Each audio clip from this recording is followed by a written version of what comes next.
Okay, 91.2.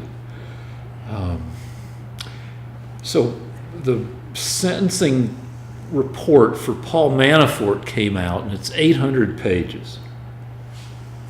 And one sentence has been highlighted in the report is that the prosecutors can argue for what sentence they think a criminal deserves, and in this case they said, we really don't know what sentence he should receive because we've never before found this much criminality of this type in a single person.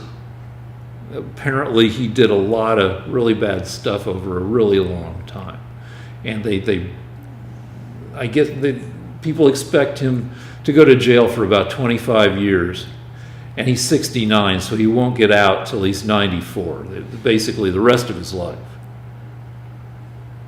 What I heard was that the Justice Department was aware of everything he was doing years and years ago, but only took an interest in him when they thought they could squeeze him to get stuff on Trump. And now he's backed out. He made some kind of deal with them and decided not to. He kept screwing up. He refused to accuse Trump of anything, and so now they're going to get even with him. Well, he also did witness tampering, and after he made his deal and all that, I don't know. You know what? I've got to ask you this because it was such an egregious thing. You had told me about 3 weeks ago there was a report that Trump had ordered Mike Cohen to lie to the investigators. And it was so wrong that Mueller came forward and said, no, that's not true. But you insisted, no, it is true. No, that's not what I insisted. I insisted that it wasn't possible to tell from the Mueller statement whether it was true or not, or to what degree it was true. Because right, but you held on to it. You wanted to believe that Trump had done this. Well, and because of that, I actually reread the Mueller statement. Okay. And it said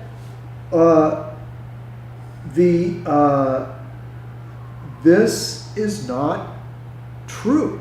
It was very simple. It said what was said in this report is not accurate.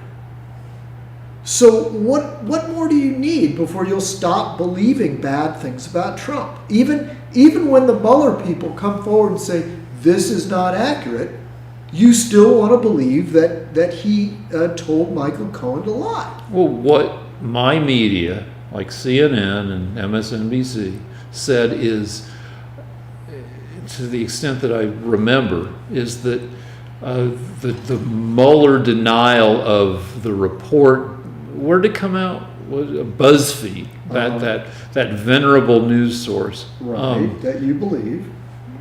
No, they just said that the report is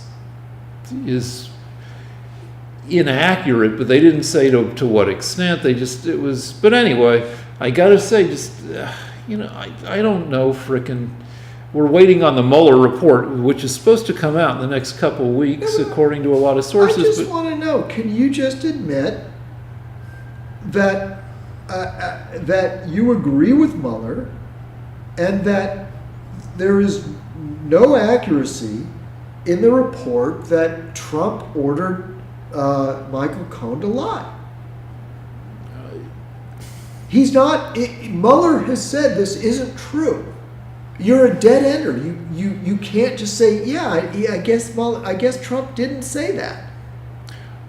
The analysts that I listened to said that the Mueller denial doesn't specify. So all I can do is wait and see. But this is so strange. You can't give it up. They made a report. Everybody denies it. There's no proof for it. And even Mueller steps forward and says, this report is inaccurate. But you can't let it go. You have to believe it. Because it hurts Trump, so you've got to believe it. Even when Mueller says it's not accurate. All I'm basing it on is your CNN liars. They've got to get Trump. And they brainwashed you. So that if any accusation is made, even if there's no facts, you have to believe it. But I don't believe it. I believe that there's some probability. Well, but Mueller is the investigator, and he says it's not accurate. Those are his words. Fine. So it didn't happen, right? Trump did not. I don't know, because the denial from Mueller, but I don't care. I mean, it's all going to, what the actual particulars, I believe, will be laid out in the Mueller report, whether or not we get to see it, because apparently that's the next big fight. But all I can say is wait and see. Well, Mueller has already said that will not be in the report because it's not accurate. He didn't really say that. He just said the BuzzFeed report wasn't accurate. Right. So if the BuzzFeed report wasn't accurate, why do you still believe that Trump told Michael Cohen to lie? Why do you still believe that? I don't believe it. I believe there's a chance it's true, and I don't even assign a percent chance. But because that's the go ahead. All right, let's get off of this and talk about. Do you believe that there was a soft coup with McCabe arguing that they should or counting noses? No, I think we had this argument last week, but with McCabe, yeah. And no, it wasn't a soft coup. Where just some people floated the idea of having Trump's cabinet, polling Trump's cabinet to see whether a majority of his cabinet thinks he's crazy or not. Is that constitutional? Did they do that? No. He's asking if it's constitutional. Would it be constitutional? For the FBI to be... I don't know. I mean, it would be weird, but we're in a weird time, and it wouldn't be unconstitutional. Why would it be unconstitutional? The FBI says, okay, "Hey, just..." I can tell you why. Okay, go ahead. And then can we talk a little bit about the Pink Panther, because this shit is boring. All right. But basically, to reiterate, the FBI's mission is to catch mafiosos, criminals, enemy spies. The FBI and the Justice Department are not the branch of government that is meant to determine who our president should be.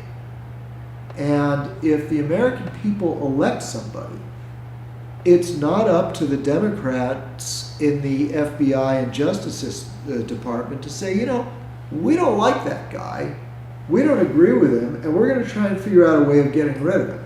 Okay, so I agree with that, but what would it... The FBI didn't come into existence till after Woodrow Wilson, who was... Neither the FBI nor the Justice Department are in the Constitution. So they are subdivisions of the executive branch. And they were created by the executive branch. All right, so we didn't have the 25th Amendment, nor did we have the FBI when Woodrow Wilson was president from 1913 to 1921. But who should have been in charge of figuring out whether he was, because he had in 1960 his cabinet and the Congress. The ability to remove a president is a congressional ability, and it's a congressional ability. It's when so many members of the Congress are convinced that they vote in a huge majority that can't be vetoed, where literally, I don't know the precise number, but to impeach a president, it takes a veto-proof majority definitely in both houses, I believe, so that, in other words, it's up to elected leaders All right, so but in the let's Congress, not to bureaucrats and law enforcement. fine. But so what should have happened with Wilson when does he have a stroke? Like 1917, 1918? It was after World War I. All right, so halfway through his second term, he has a stroke. And nobody knows, maybe historians do, how effed up he was. But according to what I've read, that they kept it a secret. And, his wife said he's resting, he's recovering, and his wife basically helped run the country for 2 years. Okay, I'm going to do your head for a while. Go ahead. Okay. Well, isn't that the deal? So, so was it up to Congress? Should it have been up to Congress? It was up to Congress. According to the 25th, they passed the 25th Amendment that said it has to be a majority of the cabinet, the vice president has to agree, and then I believe, you can look it up, they put it to a vote in Congress as well. So it has to involve his cabinet, the vice president, and the elected members of the people's House and maybe the Senate. But the point is that policemen don't decide. But with Wilson, the voters didn't elect a stroke victim who. Right. So you can invoke the 25th Amendment if there's general agreement that the president is mentally incapacitated. Was that the insurance policy that they were talking about, you think, in the text messages signs? Okay, look.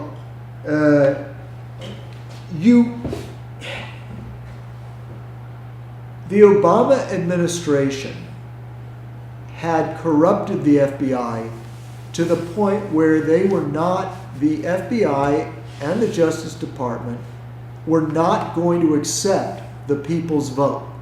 As much as you hate it, the American people elected this man.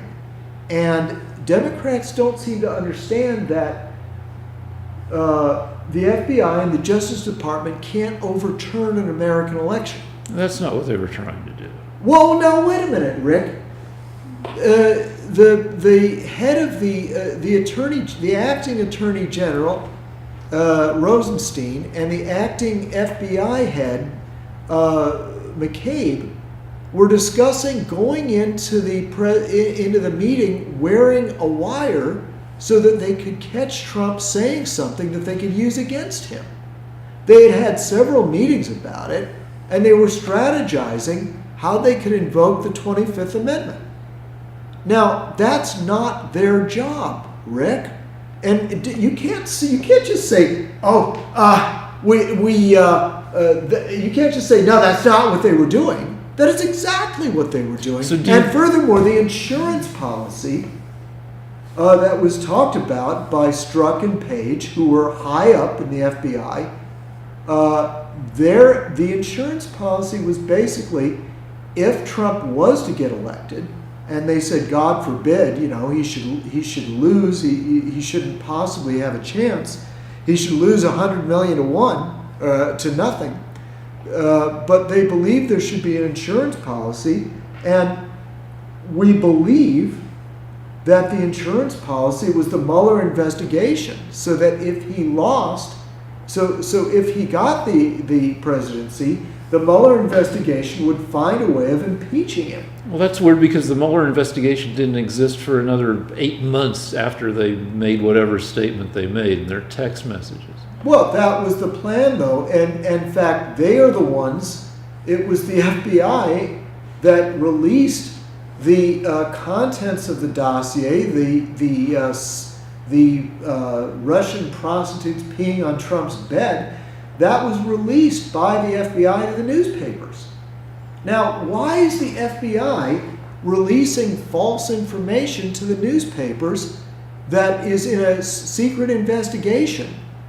That's not the purview of the FBI. They should have, if they really believed that Trump was having orgies in Russia, they should have given that to the Senate Intelligence Committee, not released it to the newspapers. They also gave it to I don't know if they were the only leakers. No, they leaked it to the newspapers. They gave the information to to the English spy, Christopher, was it Steele? Yes. And Steele released it to the newspapers. So then they used no, well, no, that. they didn't give it to. No, hold on. No, he now released it to the newspapers. And he released the dossier to the newspapers. Yeah, but he's not the FBI. No, he was working for them at the time. And furthermore, they used the newspaper article to justify getting a court order to put a spy in Trump's campaign. They actually had a spy who was a professor in Britain. Yeah. All right, you're calling it a spy, but anyway. And he tried to be All right, a spy. And they wired they were tapping the emails of the Trump. We've had this argument so many fucking times. Hey, what? Wait, one last. Isn't there a guy that works whose wife worked for Fusion GPS that was in the CIA or the? Well, all right, enough. You know what? We've had this argument a gazillion. Yeah, but you can't learn from it. No, I can't. But so why have the? You keep insisting. You're like Hannity, who keeps bringing up the same bullshit points 500 times. But Rick, you still believe that the FBI was noble and trying to do the right thing and perfectly justified, and that they weren't really. I'm not sure they did everything right, but. Well, I mean, this is a coup. This is an attempt to get the duly elected leader of the country impeached by a false dossier. No, I mean, no. No. Well, what is it, Rick? Didn't McCabe's wife give contribution? All right, enough of this. McCabe's wife got $750,000 from the Democrat Party. Because she was running for office. Right, and then he turned around and he started an investigation. He started tapping the emails of the Trump campaign. And they actually had to leave their headquarters because it was bugged by the FBI. I mean, you keep saying this isn't a coup, but it's just an emotion. You don't have any proof. If you're just saying no, it can't be, but it is, Rick. It is. All right, so we'll talk about it again in 2 weeks when the Mueller report comes out. So, talk about the Pink Panther. All right. My family lost the rights to the Pink Panther, even though my father's name is on every single Pink Panther film. Your dad created the character. He created and he wrote the first film with Blake Edwards. He co-wrote it. Well, he wrote a short story from which the film was written. Right. And in the short story... And then he wrote the film too. Yeah, so he wrote the short story that created the character of Inspector Clouseau and had a lot of the story elements. And then he wrote the very first Pink Panther movie. Right. That was called A Shot in the Dark. No, the first film was The Pink Panther. Okay. The sequel was A Shot in the Dark. Now, the reason that it matters is that this is why I'm not rich, okay? Because the director stole the rights by making a secret agreement that he would have control over who the next writer would be. And my father was convinced to sign this contract, so it wasn't exactly stealing. His agent was given a producer credit in return for getting his client, my father, to sign an agreement where he lost the rights to write the sequels. How was this presented to your dad that he thought that was not going to screw him over? I read the document. It was something like 20 pages. And his agent, who was a lawyer, came in and said, hey, sign this and we'll have a movie deal. And so he signed it. And we later found out in discovery that there was a secret contract between the producer and the director, Blake Edwards, to ace out my father or give Blake Edwards control over who the next writer would be on any sequels. So I don't know how they presented it to my dad, but he didn't know that his writing partner and his agent were planning on getting control of the Pink Panther over to him. So that's why I did not inherit $1 billion, because we took him to court, and the Ninth Circuit, who Trump hates so much, also gave away our rights. Well, so basically, what you're saying is Hollywood is a nest of vipers. And this is crazy. Blake Edwards, for those, he's dead now, but he used to be married to Mary Poppins, Julie Andrews. Another irony. So what kind of crazy world is it where you could be screwed over by Mary Poppins' husband? Well, her nickname for Blake Edwards was Blackie, because he was always, we suspect it's because he was Had a black heart. Yeah, she used to laugh about how he used to come up with sneaky little things that he would do. And one of them was to get control of the Pink Panther from my father. So we should say that for people, our younger viewers, the Pink Panther is one of the most successful movie series in history, and it's grossed what? Over $1 billion. Yeah, and Of which and I myself am flat broke. I make a living selling oil paintings, and my father got practically. They gave him a few $1,000s when he was alive. So, in terms of Inspector Clouseau, was that your father's idea to cast? What's his name? Peter Sellers. Yes. Listen, this is total honesty here. The truth is that Peter Sellers was not the first choice. The first choice was a more conservative actor named Peter Ustinov. But when Sellers got the role, he actually ad-libbed some of the slapstick humor. And so, because a lot of those jokes where Clouseau is stumbling and falling and doing all these things, a lot of that is not in the script that I read. So Sellers can certainly be credited for being a genius in helping to create that character. The dialogue, what was it? Whatever Sellers says, my father did right with Blake Edwards. But no, it is in the spirit of our Academy Award night film. It's another Hollywood story, and if anybody doubts any of this, they can look up Richland versus MGM, because they beat us in court, and then after beating us, they sued us for $1 million legal fees, which thank God was thrown out of court. So many kids go to film school now and go to. Did your dad go to any type of film school, Lance, or how did he learn his craft? He